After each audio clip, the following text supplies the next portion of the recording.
तर नमस्कार मित्रांनो, कसा आहात? मजेत ना?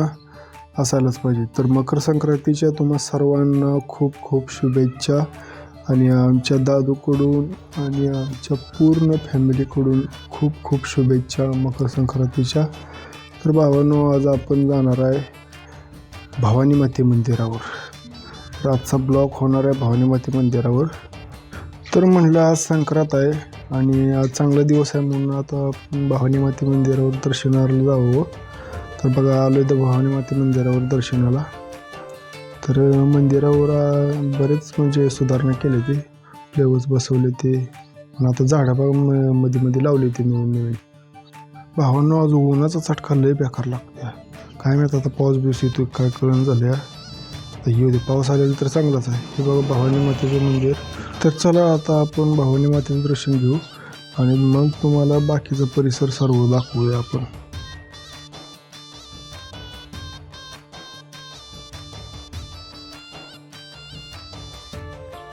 तर मित्रांनो, आपण मंदिरात आलो आणि मंदिरात आत आल्यानंतर ना असं भारी वाटतं का नाही. मूर्ती एक नंबर दिसते बघा.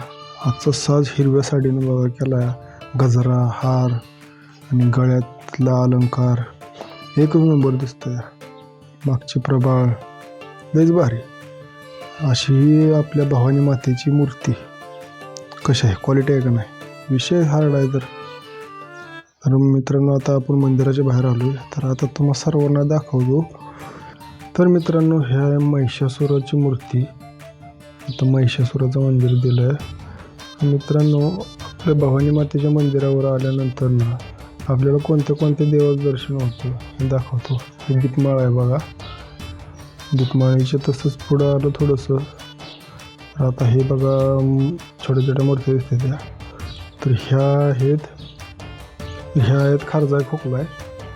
आणि तसंच आपण थोडंसं आता पुढं जावं. बघू शकतो तुम्ही खारजाई खोकलाईच्या मंदिरापासून आपण पुढे गेलो थोडंसं. तर इथं बघा छोटंसं मंदिर दिसतंय. इथं मंदिरात आहे लहान बाबा मंदिर. खालीच तसं ह्या मंदिराच्या पाठीमागं लहान बाबाचं मंदिर आहे बघा. तिथंच पुढं बांधलं आहे थोडंसं लहान बाबाचं मंदिर. तिथून थोडंसं पुढं गेलं मंदिराच्या उजव्या बाजूला आपण बघू शकता इथं यमाईचं मंदिर आहे बघा. या उजव्या बाजूला असंच औंधकडे जातं बघा. ही उजवी बाजू इथे यमाईचं मंदिर येतं. त्याच ठिकाणी यमाईचं मंदिर असं केलं ते. तर आता आपण चालू आहे मागच्या बाजूला. तर मागच्या बाजूला बघितलं तर काळ भैरवाचं एक छोटंसं मूर्ती दिसते बघा. आता आपण ह्या मूर्तीचं दर्शन घेऊ आणि आता हेतून आपण निघू मंदिराच्या डाव्या साईडला. तर डाव्या साईडला आपण बघू शकता की मोठा महादेव म्हणजे शिखर शिंगणापूरचं ठिकाण हेतून दिसतं बघा. आणि हे महादेवाचं ठिकाण आहे. तर आता आपण हेतून निघालो. आता आपण चाललोय परिसर बघायला. तर परिसर तुम्ही लांबूनच बघू शकता की किती मस्त दिसतोय ते. तर मित्रांनो, हे भवानीचं मंदिर फार जुनं आहे. तसं म्हणायला गेलं तर म्हणजे लय जुनं आहे. आणि भवानीची यात्रा जी असते ती यात्रा असते कोजागिरी पौर्णिमेला. दिवसभराची यात्रा असते, संध्याकाळचा छबिना असतो. तर मित्रांनो, इथं बघा आता इथं केलं आहे गार्डन कसं दिसतं एक नंबर गाणं आहे. लय भारी क्वालिटीच केलं आहे सगळं.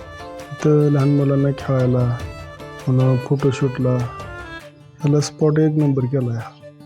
तर आता गार्डन बघून आपण पुढे जाऊया. तर पुढे बघू शकता तुम्ही ह्या साईडनं पायऱ्या आहे बघा. इकडून पायऱ्यावरनं लोक येते ती. आणि आता आपण मंदिराच्या पुढून निघालो आता हॉलकडे. झाडं लावल्यामुळे परिसर कसं दिसतो एक नंबर का नाही, विषय हार्ड केला आहे. तर झाडं ही लावली ती एकच नंबर क्वालिटीचं. तर आता आपण हॉलच्या आतमध्ये जाऊया. हॉल बघा कसा प्रशस्त मोठा दिसतोय असा. तर हॉलची लांबी रुंदी एकच नंबर आहे. इथं लग्न समारंभ होते ते लग्नाचे कार्यक्रम मला मीटिंग वगैरे असतील तर होते तसे. आता सहसा लग्नाचेच कार्यक्रम होते ते इथं, दुसरा काय होत नाही तसं. आता हॉल तर बघितलं आपण. पण आता आपण जाऊया पाण्याच्या टाकीकडे. तर पाण्याची टाकी हो काय, ही पाण्याची टाकी. तर ह्या टाकीचा विषय असा आहे की कितीही कडक उन्हाळा असू द्या टाकी काय संपत नाही बघा. तर टाकीच्या शेजारी बघा ही 2 रूम आहेत त्या. तर हे नवरा नवरीसाठी रूम केलेली आहे त्या. जेणेकरून लग्न असलं तरी नवऱ्यांसाठी रूम असायच्या. त्याच्या शेजारी बाथरूम टॉयलेट वगैरे केलेलं आहे, तर बघू शकता तुम्ही. तर मित्रांनो, मंदिराचा परिसर बघा कसा दिसतोय लांबनं, एक नंबर का नाही.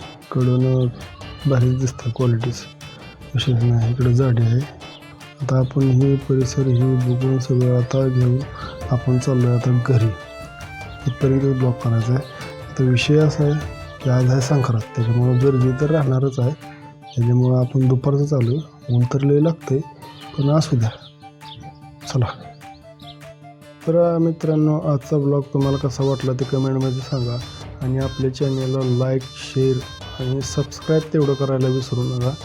तर धन्यवाद आणि भेटू आपल्या पुढच्या ब्लॉगमध्ये.